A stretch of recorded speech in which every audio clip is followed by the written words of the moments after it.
देखिए, बिहार में लोजपा रामविलास की पार्टी जिसके अध्यक्ष चिराग पासवान हैं, वो बिहार में एनडीए में शामिल हुए हैं अभी। कब? इस लोकसभा चुनाव के पहले कैंडिडेट बने। 5 सीट उन्होंने मांगी थी, 5 सीट मिली और पांचों सीट जीत गए। मैंने 100% स्ट्राइक रेट हुआ उसका है।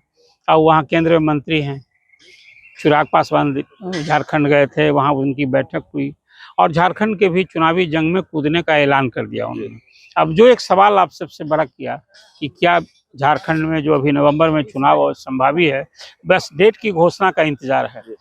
पनोरमा ग्रुप, जो सोचता है वो करता है। आपके अपने सपनों का आशियाना। नमस्कार, आप देख रहे हैं सिटी पोस्ट और मैं हूं अभिषेक मिश्रा। देखिए, कल लोक जनशक्ति पार्टी रामविलास के राष्ट्रीय अध्यक्ष और केंद्रीय मंत्री चिराग पासवान ने देश के गृह मंत्री अमित शाह से मुलाकात की है।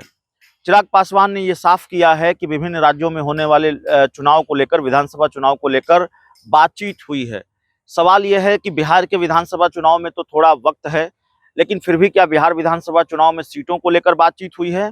और सवाल यह भी है कि क्या चिराग पासवान की बातचीत झारखंड में विधानसभा सीटों को लेकर हुई है?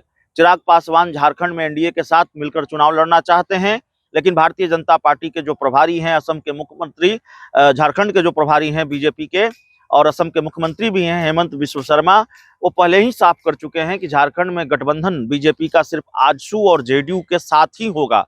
लेकिन क्या ये माना जाए कि अब चूंकि अमित शाह और चिराग पासवान की मुलाकात हुई है तो बिगड़ी हुई बात बन सकती है और चिराग पासवान को 1-2 सीटें बीजेपी दे सकती है? बिहार के वरिष्ठ पत्रकार अरुण पांडे क्या कह रहे हैं, जरा सुनिए। देखिए, बिहार में लोजपा रामविलास की पार्टी जिसके अध्यक्ष चिराग पासवान हैं, वो बिहार में एनडीए में शामिल हुए हैं अभी। कब? इस लोकसभा चुनाव के पहले कैंडिडेट बने। 5 सीट उन्होंने मांगी थी, 5 सीट मिली और पांचों सीट जीत गए। मैंने 100% स्ट्राइक रेट हुआ उसका है। अब वहाँ केंद्रीय मंत्री हैं चिराग पासवान, झारखंड गए थे, वहाँ उनकी बैठक हुई और झारखंड के भी चुनावी जंग में कूदने का ऐलान कर दिया उन्होंने। अब जो एक सवाल आप सबसे बड़ा किया कि क्या झारखंड में जो अभी नवंबर में चुनाव संभावी है, बस डेट की घोषणा का इंतजार है।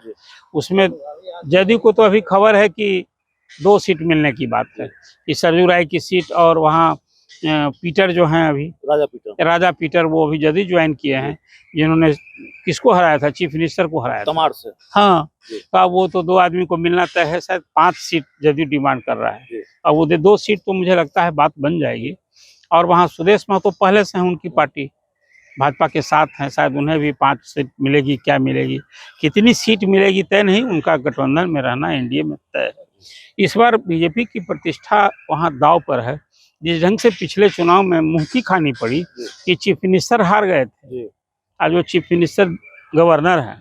मैं बात कर रहा हूँ किसकी? रघुवर दास की कर रहा हूँ। और कौन हराया था उनको?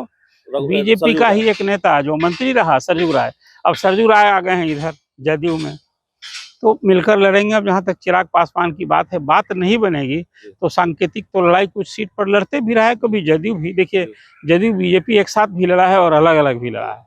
तो कुल मिला कर अभी एक उम्मीद की जा सकती है। चिराग पासवान नरेंद्र मोदी के हनुमान मानते हैं अपने को, और एक भरोसा तो जीता ना कि चाचा को भी थका दिया उन्होंने, तो संभव हो वहाँ 1-2 सीट उन्हें भी लड़ने के लिए मिल जाए। लेकिन कोई 30, 40, 50 सीट थोड़े अवसर मिलेगा। कुल मिलाकर की स्थिति है। बच्चों तो सांकेतिक मांझी भी कह रहे हैं, जीताराम मांझी, हम भी लड़ेंगे। उनकी बैठक हुई थी वहाँ, जो भी चाह रहे हैं कि अपने दल का हम थोड़ा फैलाव करें। तो बीजेपी के लिए किसको एकोमोडेट करें, एक सवाल है। और नवंबर 2025 में बिहार में चुनाव होना है। अब यहाँ तो थे, आपको याद होगा, मुकेश सहनी गए थे लड़ने के लिए यूपी में, कि वहाँ बीजेपी को ही मजा चखाएंगे, तो खुद चखना पड़ गया कि अलग हो गए, क्या कुछ हुआ। सो फिर अभी भी गए, पार्टी के नेता भी गए। तो अब चिराग पासवान खैर इस अभी एनडीए में हैं, उनकी कोशिश हो रही है। अमित शाह से उनकी बात हुई। अभी इसको कैसे रूल आउट किया जा सकता है कि बात बात बन भी सकती है।